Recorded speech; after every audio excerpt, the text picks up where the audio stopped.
guys, Professor Flavio Almeida. I'm Professor Philipe Della. Come study with us at Graciemag this month.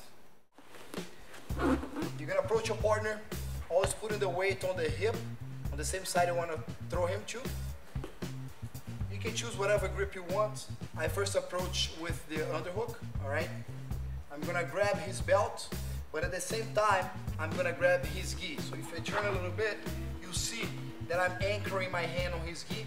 That's to make sure his belt doesn't slide as we fight through the butterfly guard, okay? So I have this, all right? And I have this. I'm ready to initiate the reversal, but he sees it coming, so he brings all the weights to the forehip, okay? And he stays really heavy on my shoulder, so I no longer have the control over his body. Staying here for too long is kind of dangerous because I might keep trying. He squeezes my knee together, and then he'll fly me out into the guard pass. So if you feel like a lot of weight is over there, you don't need to insist too much on the sweep.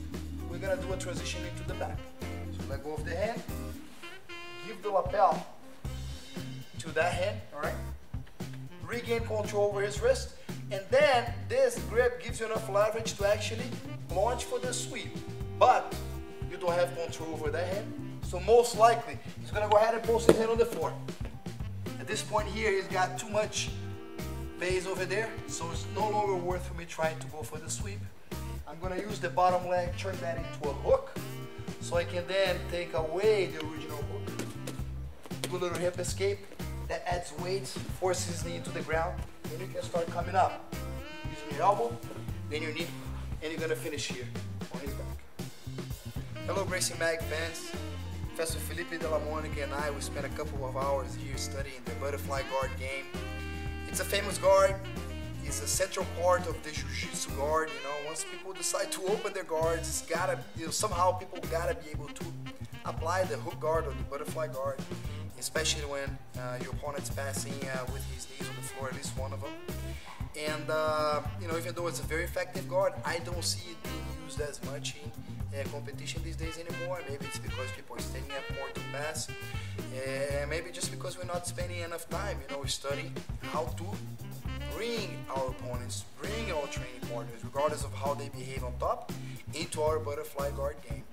Once you're there, a tip that I have for you is that think about how you can close the distance with the hips. Okay? So if you can get into your partner and stay seated, okay? If you can get under him, get into him, and stay seated, and of course with the proper grips, the inversion, the sweep is going to be right there, right? Because once the hips are in, the grips are in the right place, you're going to be able to generate enough leverage to get your opponent off balance. And then once that has happened, it's just a matter of dealing with what he's using to support, right? Maybe his leg that he stood up, you gotta deal with that. Maybe it's the hand, maybe it's the head, whatever it is that is still giving him support so he doesn't get swept.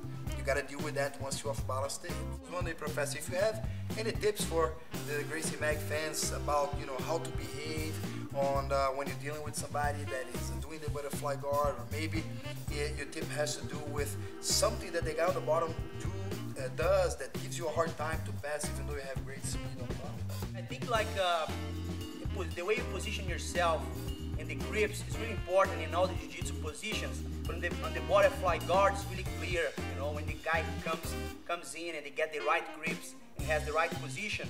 Sometimes you see that you kind of understand, you know that there's a chance for a sweep, and even that's hard to block. So it's really effective, the grip and the position over there. So when I train with Professor Flavio, I'm not that challenge for him. Every time he throws me over. That's a good, great butterfly guard, and I always learn a lot by paying attention on my training partners, especially higher belts like him. Guys, something else for you to think about the butterfly guard is that it's a great guard that is still applicable for self-defense. Okay, Jiu-Jitsu is developing in a direction that a lot of the situations that we put ourselves into when we're grappling on the floor, especially with the gi, they are not really applicable for self-defense. And so blue belts out there, purple belts out there, actually any ranks, but especially if you are on the early ranks of your jiu-jitsu journey, think about studying the butterfly guard, because it's a central guard in your sports jiu-jitsu game, but also because it's very useful if you end up on a situation that you need to protect yourself. Okay, the butterfly guard opens up for a lot of submissions. There's a lot of ways you can position yourself on the bottom that you can gain control. You know, you're not getting striked. Okay, and it's fun to play. You don't need a lot of strength. You position yourself right, even if you're a small guy, you can make it work. Okay, guys, I hope you enjoyed the techniques. I hope you enjoyed the tips. Keep learning.